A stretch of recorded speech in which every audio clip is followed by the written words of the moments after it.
99X, The Morning X, Barnes, Leslie, and Jimmy. Please welcome Mr. Kevin Bacon.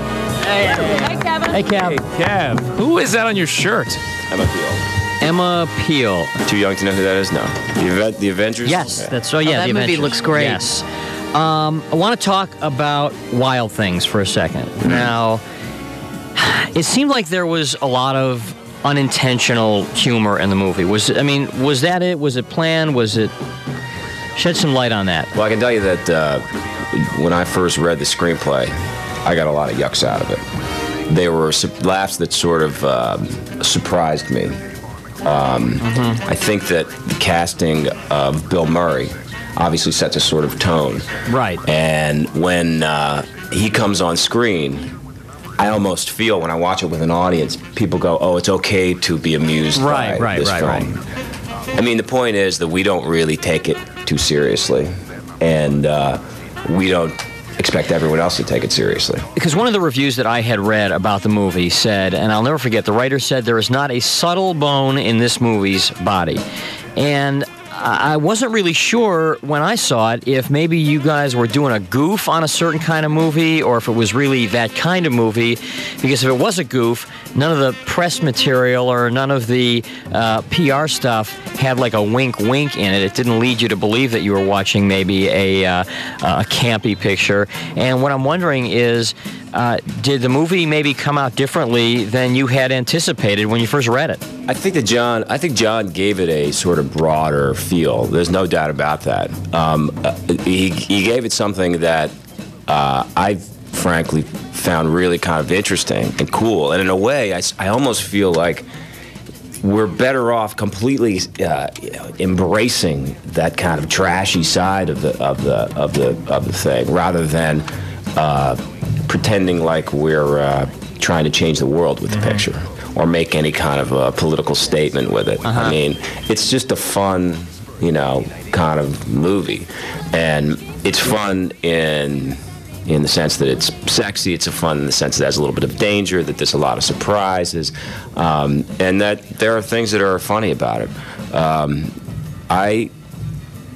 South Florida in an kind of way can really be larger than life. I don't know if you've ever spent any time down there, but no. It has a lot of those elements. There's these gigantic mansions, and there's these these bright colors, right, and bright clothes, and a lot of plastic surgery, and right, people rollerblading topless, and the whole thing. That's all right there.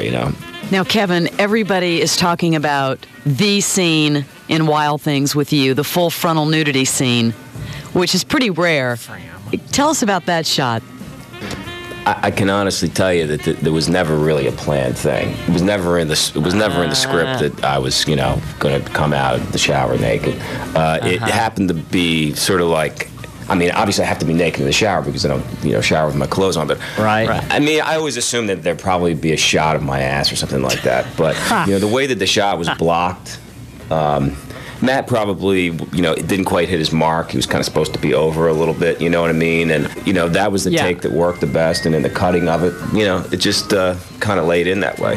And honestly, I have it in my contract that there's no frontal nudity. Well, I guess then you've got a lawsuit against yourself. Exactly. I'm suing myself as we speak. Yeah, exactly right. But no, so they're cutting in L.A. obviously, and I was back in New York, and they called me and they said, listen, the way that the way it's cutting together best right now, there's the full bacon. Boom.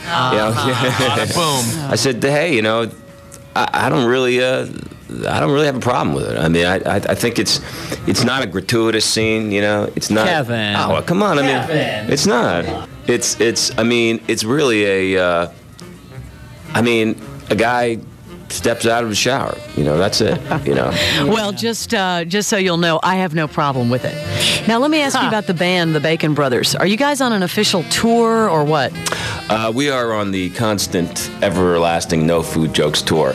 We it never starts and it never ends. I mean, we're always kind of out. We got Houston and Dallas coming up, and then we kind of go out for a couple of days, 3 days, 4 days, and find a town that we haven't played in before, and bring the music in. Are you spending a lot of time writing? I am. I'm writing a lot. Got about I guess I got about 3 new songs, and my brother's got a new one. Well, who were some of your influences growing up?